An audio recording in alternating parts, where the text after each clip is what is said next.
So in terms of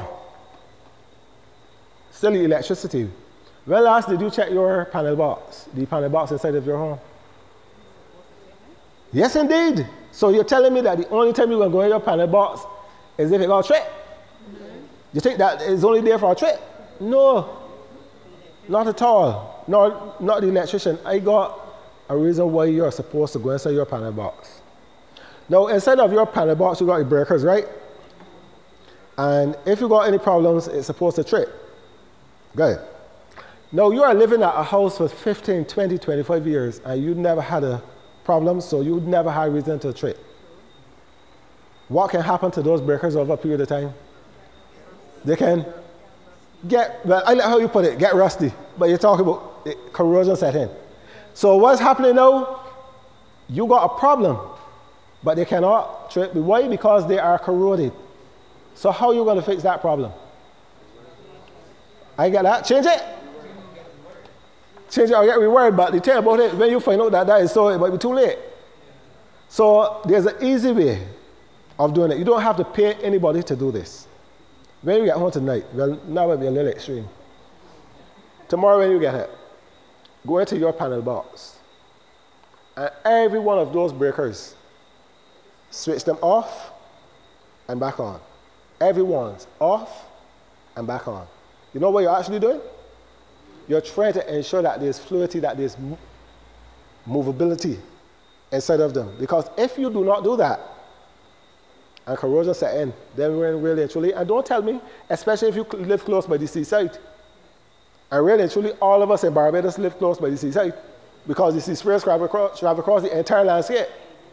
So that is going to be important for you to do that. I go further. Who got ceilings at home? Ceilings. I talk about ceilings, you know, ceiling. You don't play, you got, oh, we got ceilings at home, unless the rain fall right in on you. Good. When last you had your electrical wires checked?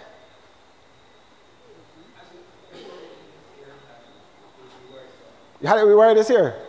Beautiful, fantastic. You know that really, truly, you should rewire your home every 20 years? You should. Yes, and somebody said, what? Yes, indeed. Because really and truly, don't think that these things were built forever. You're supposed to rewire. The new regulations actually say that the refrigerator is supposed to be on its own circuit.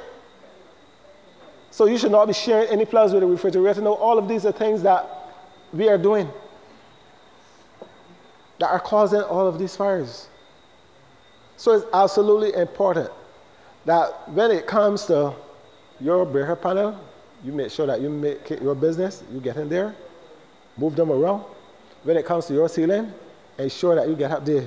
If you can't do it yourself, because don't tell nobody that every step to go up there. Let somebody that's competent deal with that. Go and check them, where is what you're looking for. If your ceiling becomes accessible to bats or rats, those little creatures get up there and they nibble away at all the insulation on your wires. And then inside of your ceiling, what's that? No, the conduit. You're good if you're in the conduit. But because of the fact that additional conduit is more money. So you find that the electrician just put the wires inside of the ceiling out of everybody's minds. I get that? Good. Once they're conduit, they're good. But we're talking about the exposed wires. And then you got raw wire up there exposed. And you can easily get what? Friction. Then you got a major fire inside of your ceiling. House gone.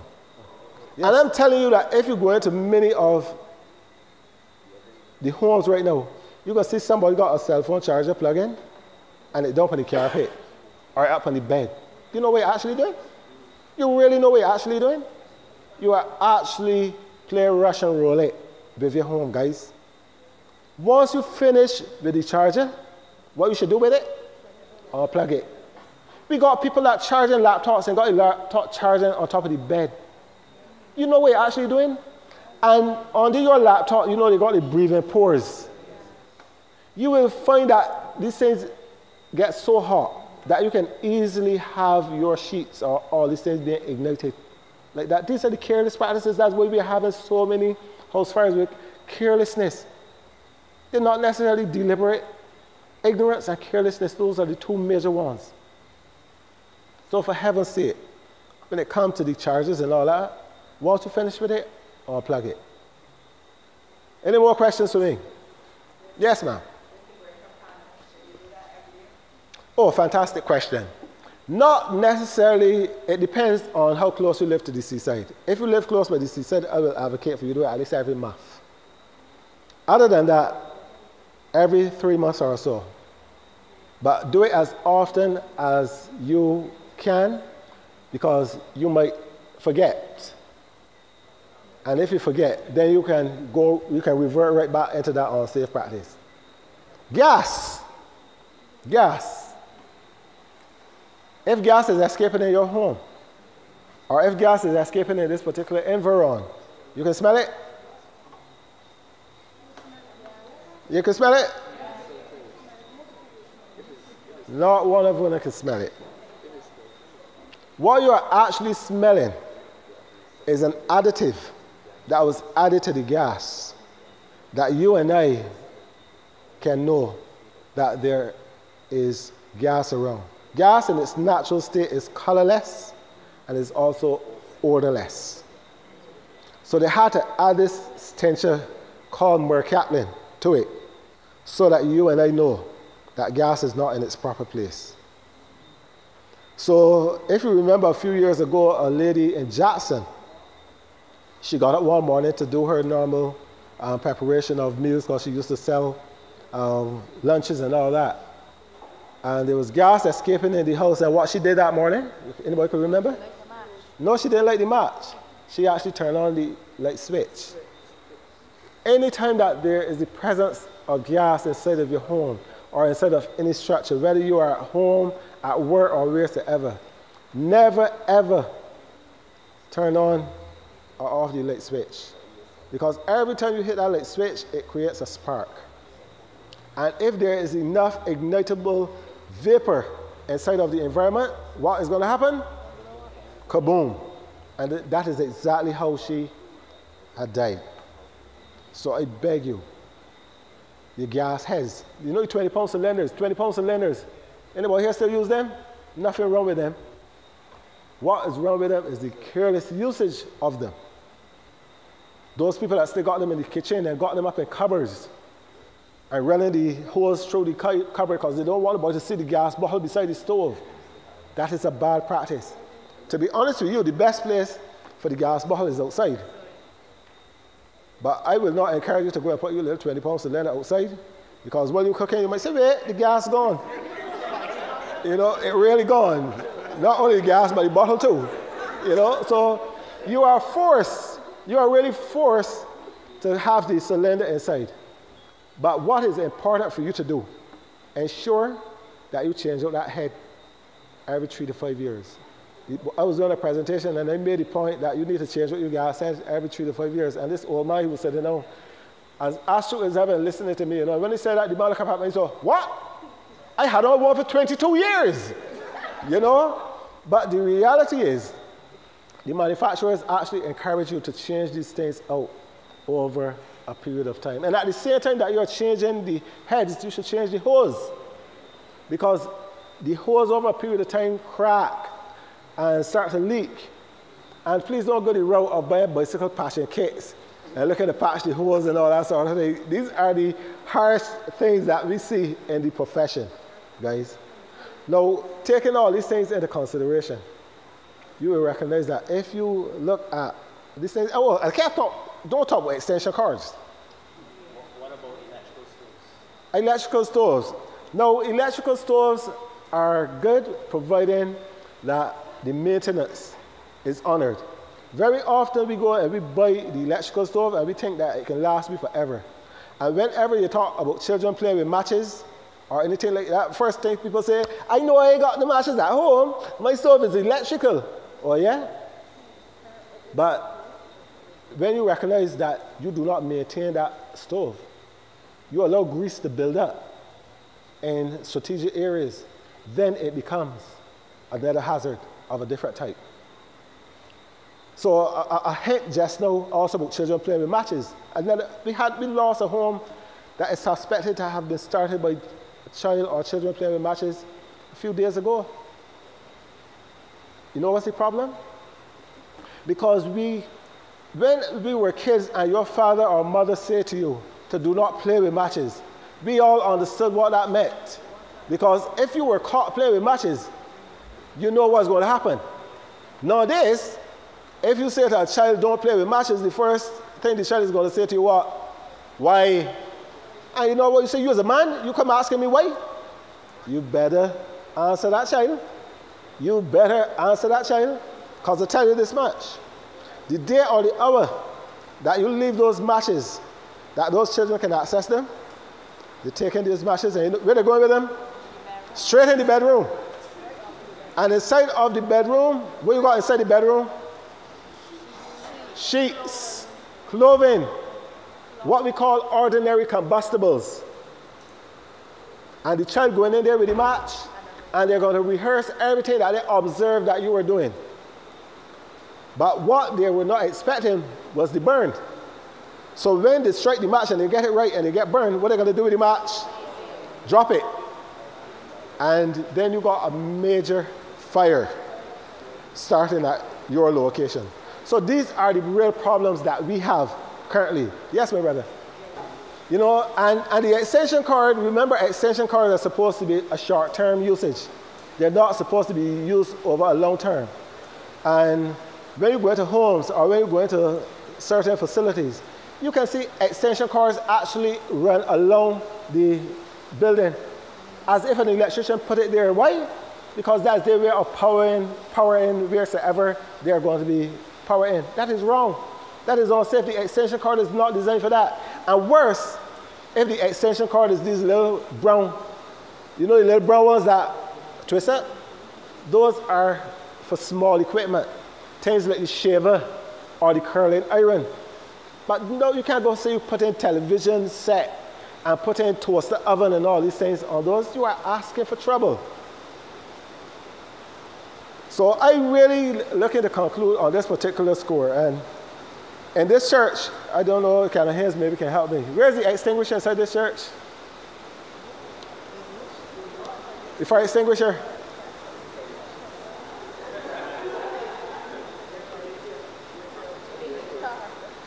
So you telling me, I know that there were thousands of dollars required to rebuild this particular facility.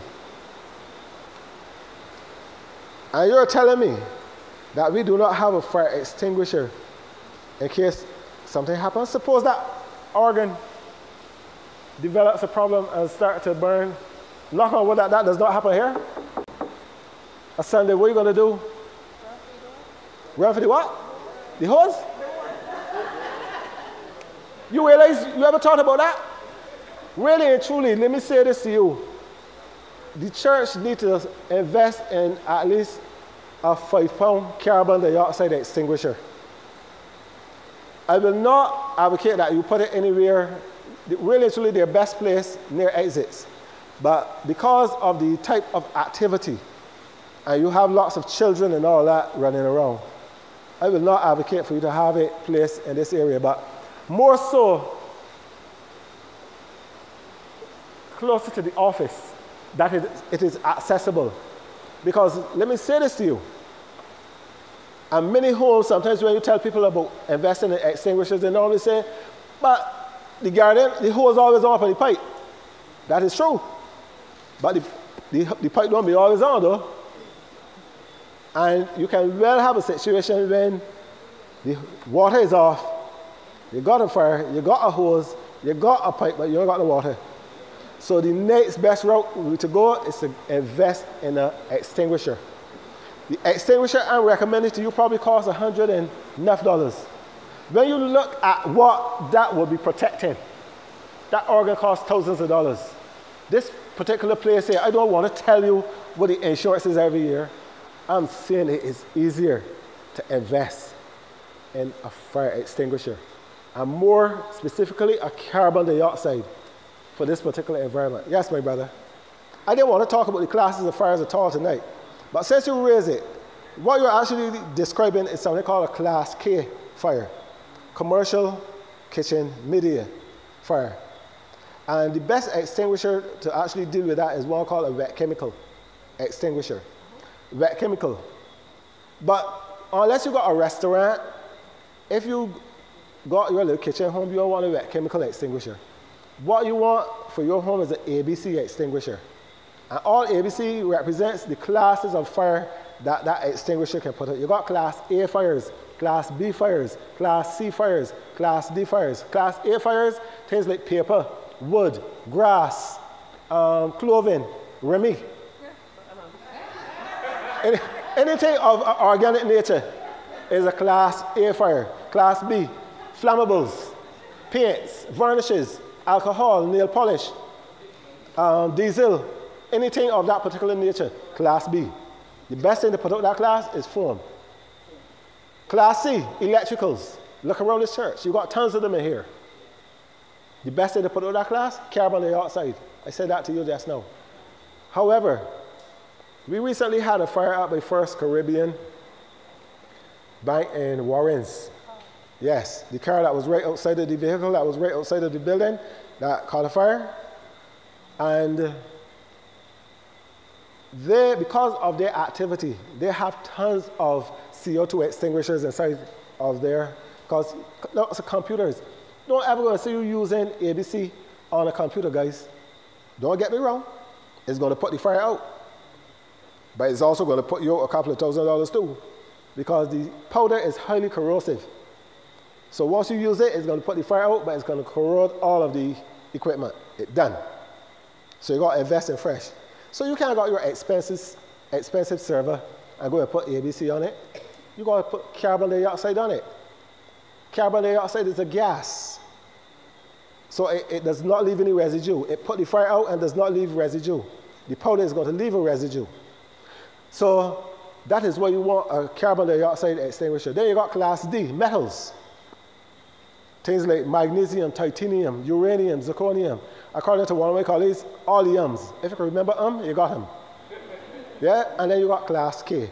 Now this is what we call the North American classes of fires, because you got English class. The English and the Americans do not necessarily agree on all the classes. They agree on class A, they disagree on class B. They disagree on class C. No, you missed this. They disagree on class C.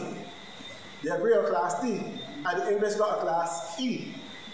And the English class E is actually electricals. For the Americans, class C is actually electrical. So that is why I said to you it is best for you to invest for the church a CO2 extinguisher, but your homes, I would advise you to invest in an ABC extinguisher. Yes, ma'am? Someone said that an alternative to the fire extinguisher could be a fire blanket. How would that work? It is not an alternative. The fire blanket has its own special place, meaning that you cannot have an electrical fire started and say that you want a fire blanket, but that help to you. The fire blanket is really used in the kitchen, where you got flares up. You know, sometimes you're frying, some water drop into the oil and it flare up. That is the time that you're going to use the blanket, because the blanket is going to protect you and it's also going to smother the fire. So that's why you're going to use the blanket. But the extinguisher is a totally different equipment. Actually, when we do training, when people use the blanket and they use the extinguisher, people always say, boy, give me the extinguisher any day, because they don't like the blanket. Because the blanket is a special technique that you got to apply. For one, all of your hands and your body must be behind the blanket. I'm not really sure, I ain't sure how many recording, so I can't really say this, but I was doing training at a particular institution and teaching people use the blanket. Once you put the blanket on, normally you would leave it on until the fire service comes. But because you're training, you will show them how to put it on safely and then take it off safely. And things were going too good for this particular gentleman. So he put the blanket on, took the blanket off, and decided he was going to pee. Now I don't have to tell you when he peed what happened. All his eyebrows and all that. Go on, sing. I can't tell you how he did. Because that was the start of a lot of paperwork. Why? Because you stepped out of instructions. So the blanket can be quite technical. Whereas the fire extinguisher, every fire extinguisher will say, I'll show you how to use the fire extinguisher tonight. Now, when you really think, you know how much water is carried on board our appliances? I'm not talking about the crash tenders at the airport. The crash tenders at the airport normally carry about 3,000 gallons of water. Now, each of our appliances carry about 600 gallons of water.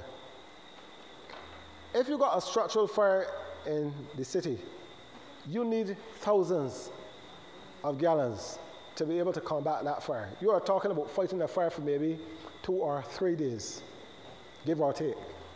Because when you figure for the rekindles and all that, you can't pull that sort of water out of the domestic supply. So the next best place that you got to take that water from is where? The wharf, the sea. And some people question, so why you all don't put that sort of water inside of your tanks? Thank you very much, that girl. You will go and corrode the tanks. So even if we pump water from the Corinage or wherever to fight a fire in the city area, we've got to turn around and flush all of those systems. If not, that can cause the taxpayers another set of money. So generally, if we got a major fire in the city, we will what we call do open water pumping. And normally we would solicit the assistance of the tug. The tug also can pump and give us water for that particular purpose. But we can't afford to take it from the domestic supply, not in a water scarce island like ours. And that's why when I made the point earlier about the amount of fires that we've had already this year, can you imagine we going to over 1,300 gas fires? And let's say if we had to use 3 tanks of water at 600 of those fires, you see how much water the fire service would have used out of your domestic supply? It is a serious issue. But yesterday we were talking about water scarcity. Come on, you gotta get serious. The question here is that you got different types of fires, and if there are different ways of putting them out, indeed. And that's why we had to put them in different classes. And I would have said you got class A fires, grass, water, and you got liquid fires in terms of flammables, foam. So for each of those, you will have to use those particular techniques. Absolutely, absolutely. Now, the fire service, we can use water on a class B fire because we got the equipment to do what we want it to do. But if you go and use the wrong extinguishing agent on a particular fire, you can in fact make it worse. Like for instance, if you're going to put water on an electrical fire, you can make it worse. You can actually get yourself killed as a result. So that's why he said, I want you to know the classes of fires well and know them well. Yes? Now guys, if there are no more questions for me, I can see Charlie here chomping like, I tell you, don't take no chance with me. I ain't started to talk yet, you know. I can talk to you about tomorrow, but I know when I'm going to go home and left me here talking. We'll bring you back. All right, no problem, but one last question. Yes. Are there any laws in place to charge people or prosecute people for smoking me out? For smoking out? No. The law that you would be referring to is an old, what we call Fletcher law, very old law. And that's the one that I was talking about, that you have the right to burn on your property, but you also have the right to keep the smoke at you. Now, if the smoke actually comes to me, this is where I can get a lawyer to write you, because you are now endangering my health. But I've never heard of anybody being prosecuted, because normally once they get the letter, that solves the problem. You understand that? Good. So that's the alternative to calling the fire service if you want to go that particular route. Good. Yes. Yes, Cheryl. All over to you. I don't have any more questions. I hope I've dealt with the area that you wanted for me to deal with tonight. It was really my pleasure in doing it. And the half has not yet been told as it relates to firefighting. Don't start me. Over to you, Cheryl.